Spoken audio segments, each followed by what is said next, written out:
The editor of a satirical magazine is due to appear in court in Spain over a tongue-in-cheek article that suggested the riot police deployed to stop the Catalan independence vote had snorted the region's entire supply of cocaine.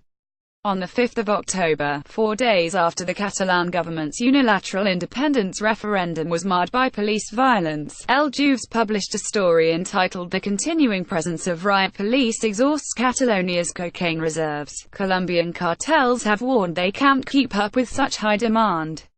The piece included quotes from a mad-up drug dealer, who complained, "I haven't got a gram left, mate.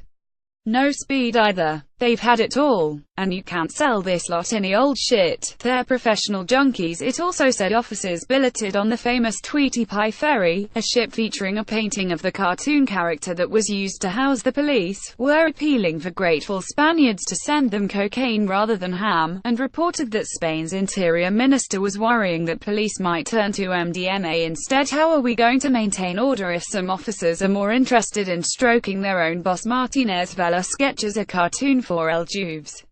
Photograph Alvaro Rincon Santander Construction. The article was retweeted almost 15,000 times and even came to the attention of the National Police Force, who tweeted, "We support and defend freedom of expression, but don't you think you've crossed the line, respect?"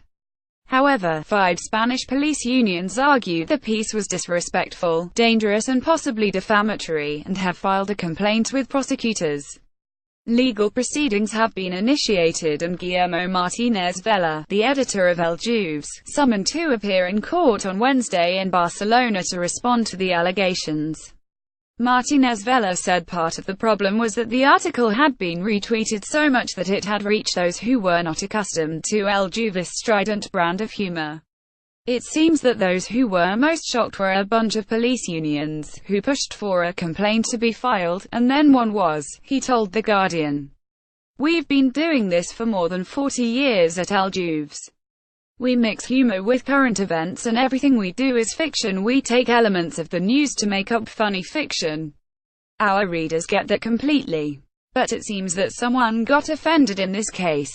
Still, as Ricky Gervais says, just because you're offended doesn't mean you're right." Spanish police tried to disperse pro-referendum supporters in Barcelona on the 1st of October. Photograph Manu Fernandez at the United Police Union SUT disagrees. Its spokesman, Ramon Cosio, said the union and others had sought legal action because the article had come while tensions were running high and officers were facing intimidation following the referendum. "You've got to remember that just days before El Jueves published the article, police officers in Catalonia were being harassed," said Cosio. "It was a very complicated and dangerous situation, and for someone to trivialize it was just wrong. It was a simple lack of respect. Some of the officers were Catalan and felt they and their children were at risk. If El Jueves had waited a few weeks, it would all have been very different." This is not the magazine's first brush with the courts. 10 years ago, Spanish police were ordered to enter newsagents across the country to remove copies of El Jueves that featured a cartoon of the then heir to the throne having. These things happen from time to time, but right now there's a rather tumultuous political climate, said Martinez Vela, who has edited the magazine for 18 months. "I guess the police are checking social media a little more closely given that the recent actions didn't make a very good impression on people. But that's not our fault. We're only doing what we've always done." The editor said the legal action appeared to be part of a wider, if belated, crackdown on social media. The Tweety Pie ferry used to house police reinforcements in Catalonia, which was mentioned in the satirical piece. Photograph John Nazcaroitas. In March, a 21-year-old student was given a year's suspended sentence for tweeting jokes about the assassination of the former Spanish Prime Minister Admiral Luis Carrero Blanco, and the lead singer of rap group Defcon 2 was sentenced to a year in prison for tweeting jokes about the Basque separatist group ETA and giving the king a cake bomb for his birthday.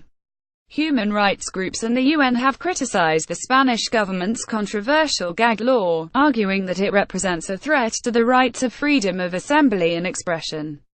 "It's all a bit closing the stable door after the horse has bolted," said Martinez Vela. "You can say whatever you want on social media, but they're keeping an eye on things. But perhaps more worrying, he added, was the fact that people were now looking to satirists to keep power in check. The bigger problem here is the general press failing to do its job, which is working to hold politicians to account. A lot of time, people say, "You're the best we have." But we don't do serious political criticism. We do jokes and satire.